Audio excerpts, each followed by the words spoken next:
Hello and welcome to the 10th day of January 2022. I'm Kurt and this is the Good Life Meditation.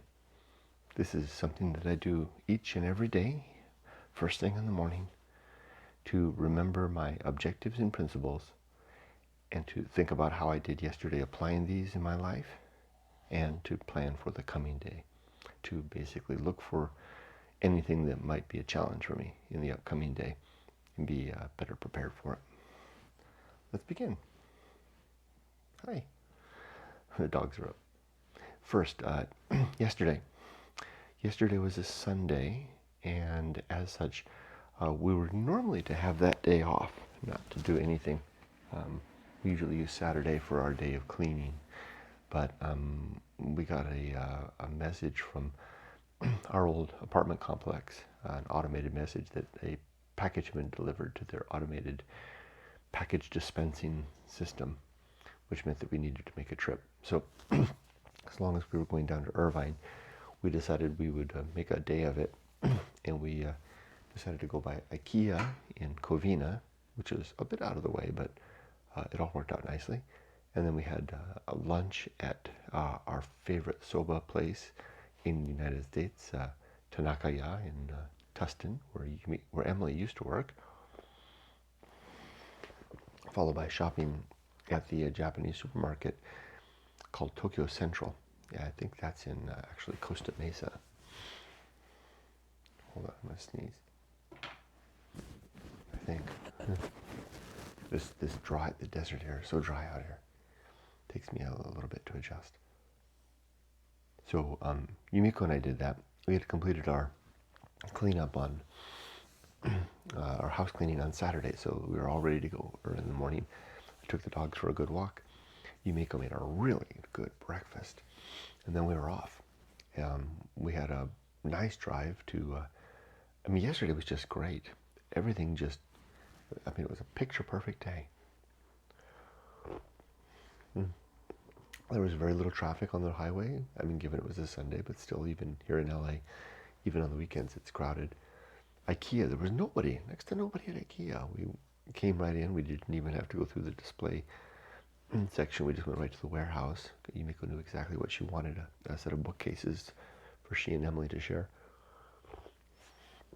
And Yumiko has given up part of her office space for Emily to share with her as her study space, because Emily's again home this semester because of COVID. So the two of them have a really cute, her and her space set up with matching end desks, bookshelf, etc. It really looks nice. We just zipped right in and out of IKEA. We had a good time. Then we zipped on down to Tustin, had a great lunch. There was no line at all. Usually there's a huge line and a waiting list at Tanakaya, at the soba place. There was no line, not even a list. We just came in, sat right down. Emily's friend, a friend of hers, was working. She waited on us and took care of us. Nice. Food was great. Tokyo Central was crowded. No getting away from that. That's a popular place. I got all the stuff we needed. Went by Centerpoint. Oh, nostalgia. We like that place. I saw Holly through the window, waved. She's the person that has always took care of us when we were living there. And then we came home, and Yumiko made this. I took the dogs for a nice long walk, and Yumiko made this incredible yakiniku meal. She had bought a special yakiniku hot plate to use, and it was just out of this world. And what was best of all was my gut was bottomless. I couldn't seem to get full. So we had a great time. And then I promptly fell asleep after that. I was dead. And I slept really good, full 8 hours last night. So here we go. Good day yesterday. Not much challenge.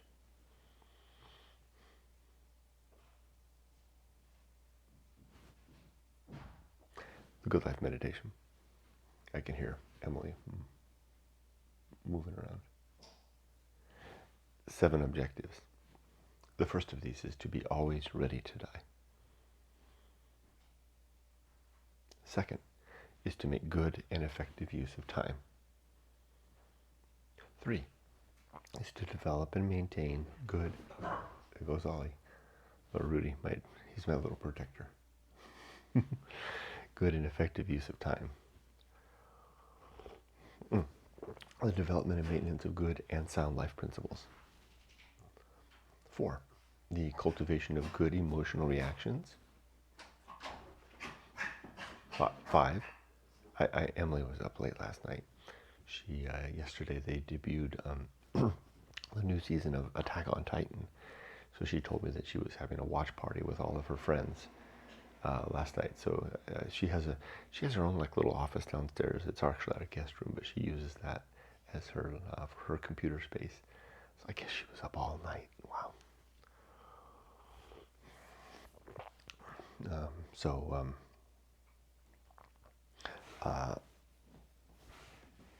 Yeah, the cultivation of good emotional performance, good actions, recognition. Next objective is the recognition of true limits and true opportunity. And then finally, one thing slowly. Just to do one thing at a time and do it slowly. I'll move through those quick. Let's do the principles. 30. Oh, and you know that another thing happened yesterday that was neat. I was talking to Michael on the Discord, and he was really helping me to understand about the options, living options in Tennessee. And gave me some pointers about some neat places. Chattanooga's looking interesting. Might have to make a trip out there. We'll see. 30 principles. The first of these is the principle of war. To always be fighting against everything that I believe is true. 2, the principle of reason, and the sub-principles of honesty, objectivity, and doubt. Reason being how I figure out what is true.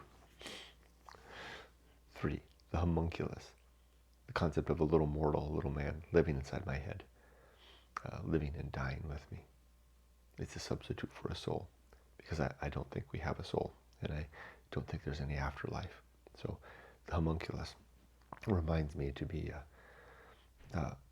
sensitive to the fact that I'm going to die with the rest of me, I being my consciousness. Pardon me. Next is the Anchorhold. The idea of a little place, a little rock sticking out of the sea, where the homunculus suffers through life, weathers life, and enjoys life. More about that coming up.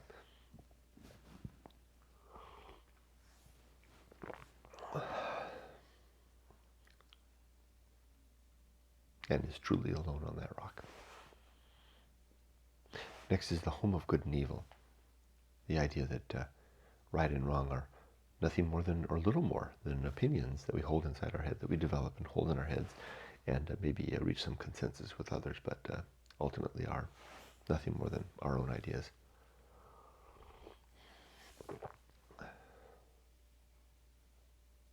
Purpose is next, and 3 sub-purpose, which are to be have a kid, raise that kid to adulthood in a healthy environment, to be a virtuous man, where virtue is seen is viewed as the improvement of the well-being, of creatures, particularly of thinking creatures. And then mission, having some mission that makes it important to get up each day and work hard. And my mission is the message in my book, The Good Life, and particularly all 3 of the books, the 3 main books. No more looking out for number 1, Going Alone, and The Good Life, but particularly Going Alone, which is available on Amazon and from my website, goingalone.org. You can get it in hardbound, softbound, and ebook. This is the most complete of my books. I have another book here. I have 3, as I just mentioned. This is The Good Life, which is the sequel, but I'm still, don't buy it yet. I'm still working on this piece. It's out there, but it's still got lots of typos and formatting, and it's still a work in progress.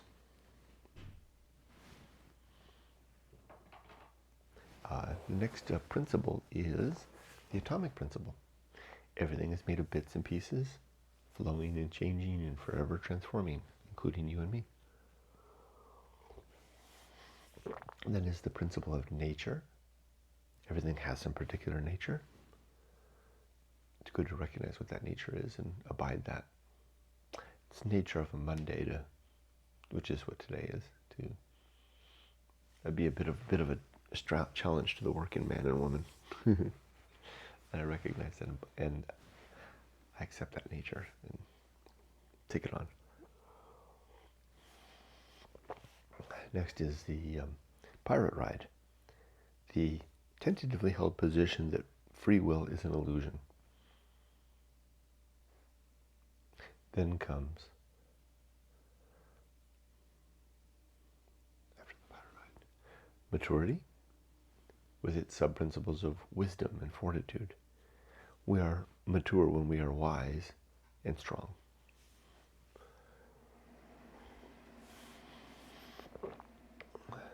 Social principle, we need other people.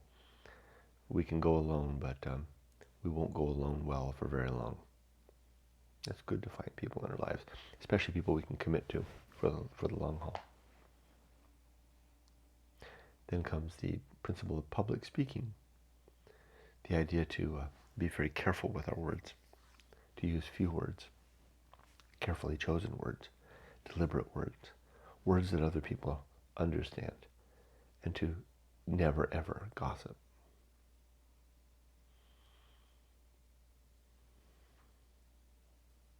Next comes temperance, and the sub-principles of suffering, simplicity, and apathy. Temperance is when we control our consumption of anything, particularly of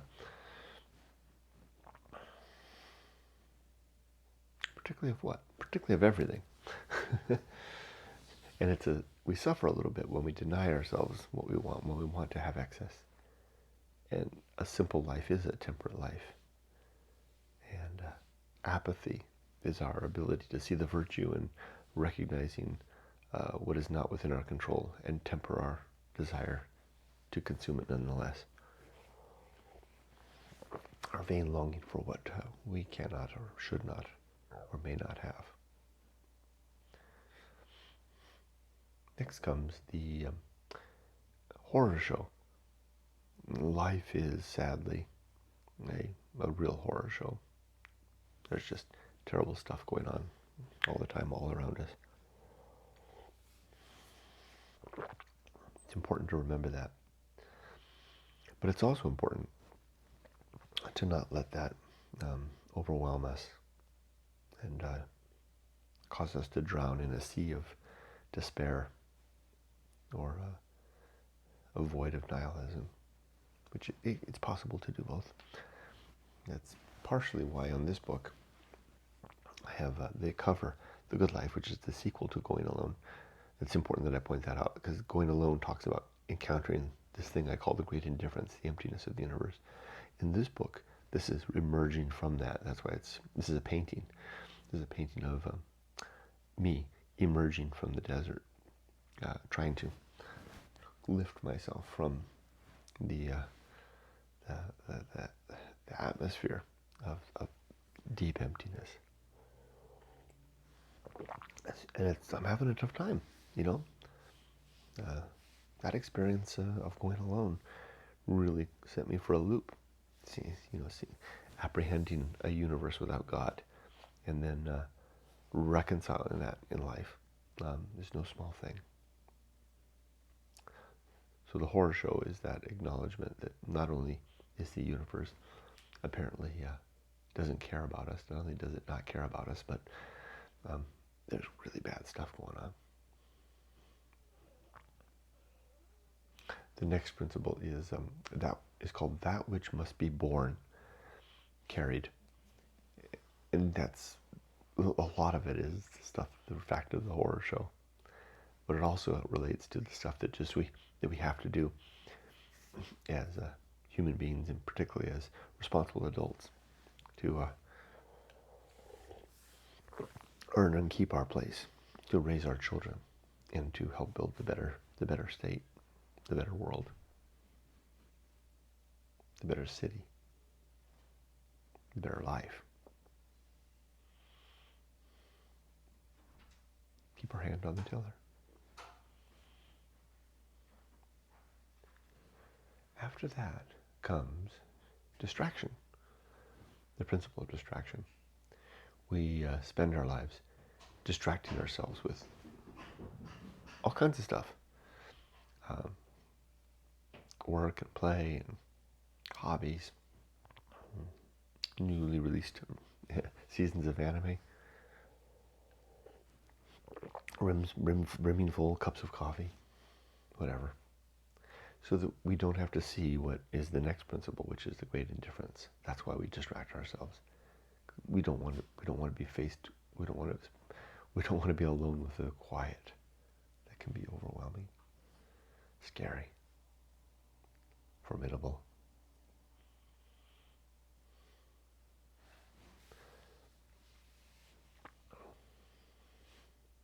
Next comes the best seat in the house. Do not want to be anyone else, or be anywhere else, or be doing anything else, but to be okay with where I am, who I am, and what I'm doing. Then comes the path of wildness. It's easy to find. It's the course of a stream, or leaves blown in the wind. It's a beast track through the brush, and the direction of our first inclination. The path of wildness is a way to get unstuck from a current circumstance of living and into a new life by assessing the facts, giving ourselves time to think about it, and then making a decision. And if we need more time, then give ourselves more time, but only within reason. Otherwise we can just dwell on things indefinitely and never do anything. Eventually, we make a decision. And if we still can't get enough facts, then maybe lean on our gut a little bit.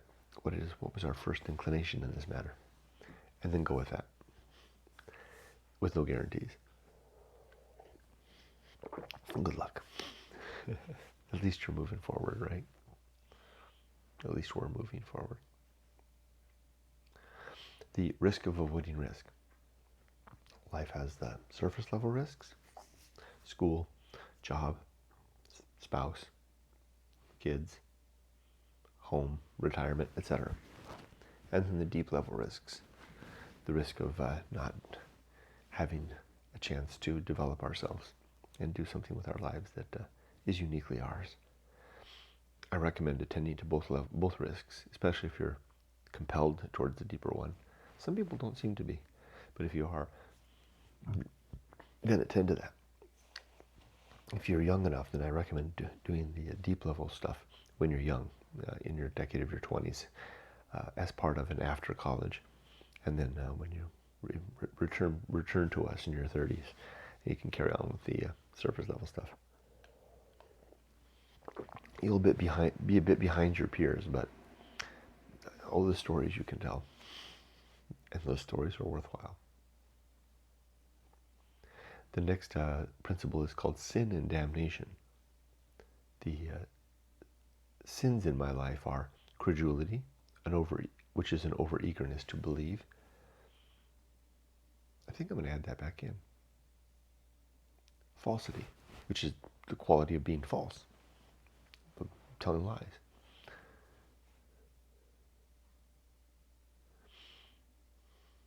Hope, which is desire without any motive force, no mechanism to move forward, just a vain longing. Hope alone is next to nothing.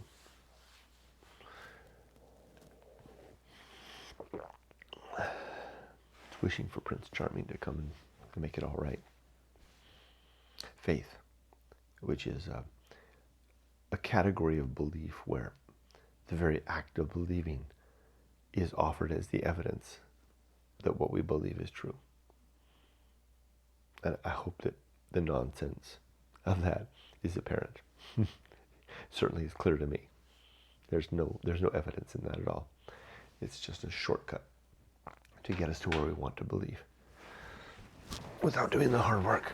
Oh, but we say, oh, we did the hard work of living. Yeah, but we didn't. There's no justification.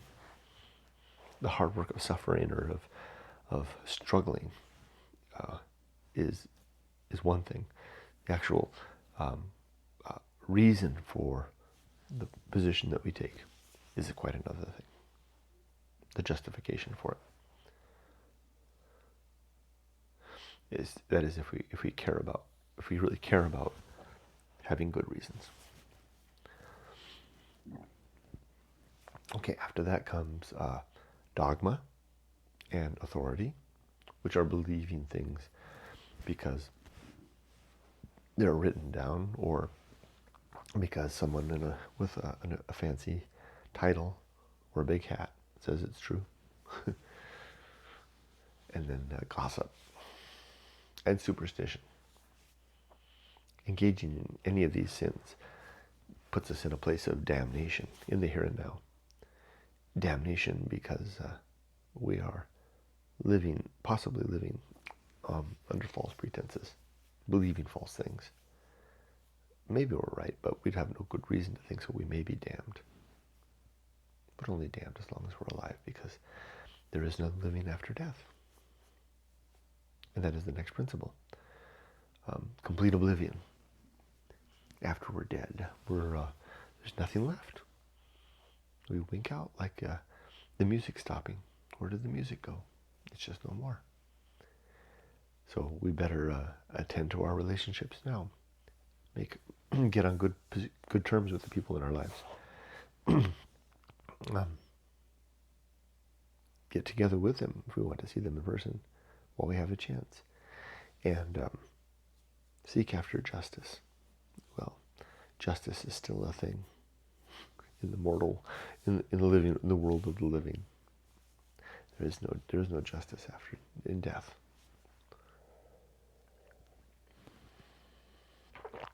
That's a rich idea, rich in possibilities, that is. Anyway, and then the next principle is the principle of the great life adventure. Simply the idea of having one or more experiences in life that really help to define us and make us the man or woman that we will be through our lives.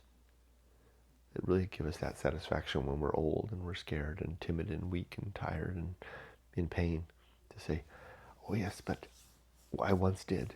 And we can look out the window from the old age home and remember and not wish. I wish.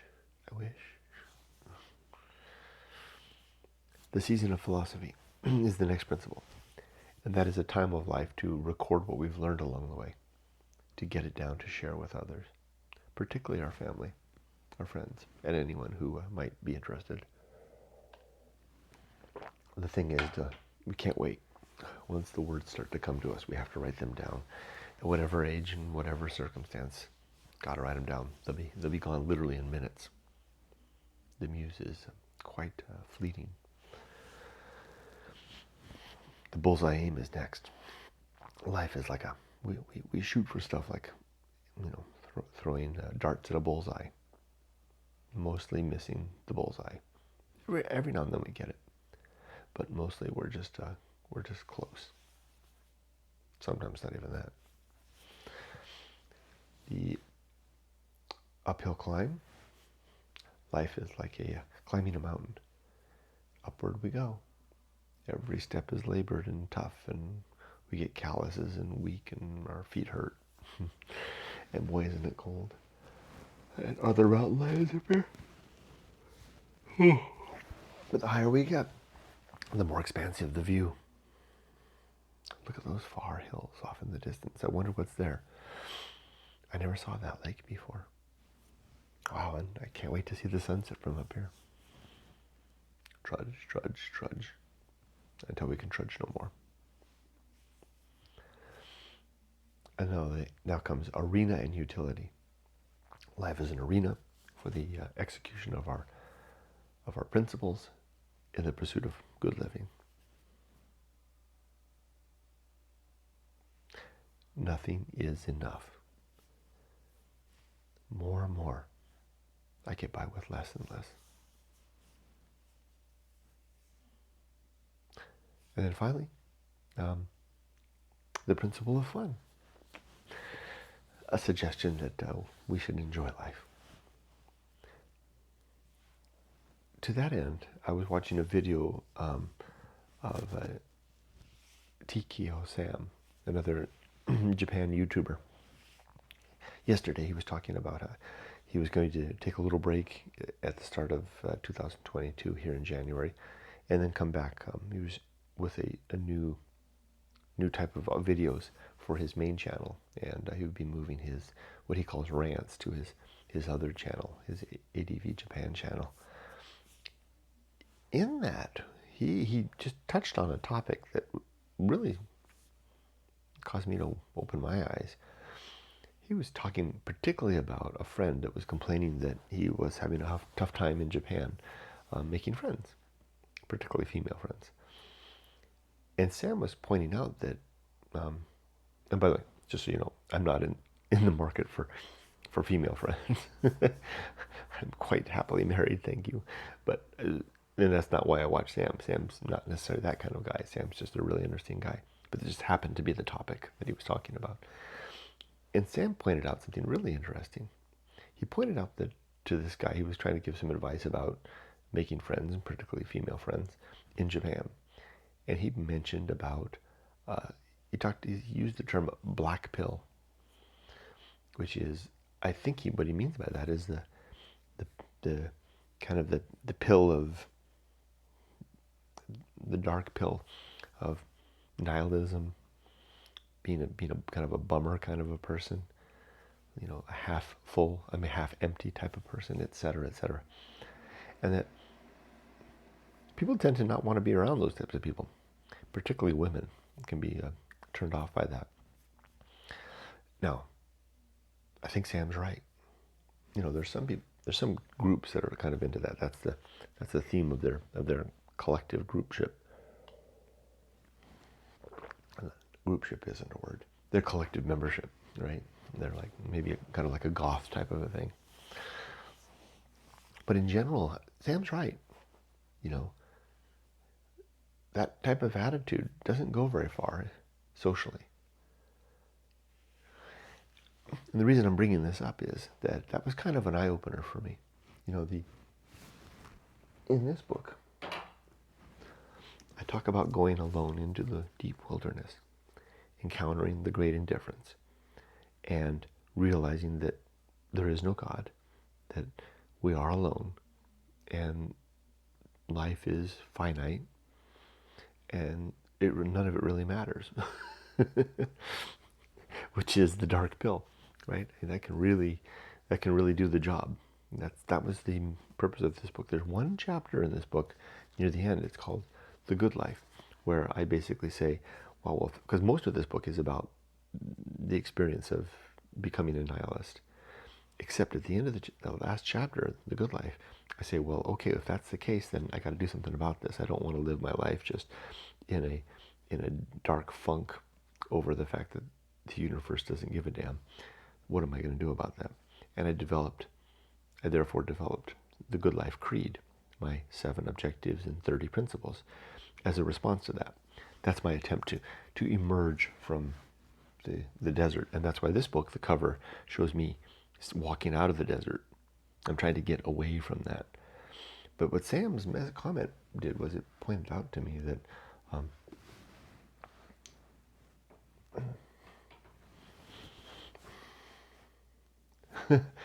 well, what he pointed out was that that's not a very attractive characteristic to have. Now, I'm not looking to attract anybody, like I said, but I certainly don't want to be a bummer. And I don't want to live my life in that dark funk either. So, thank you, Sam. I'm going to work on that myself. Work on continuing to trudge out of the desert.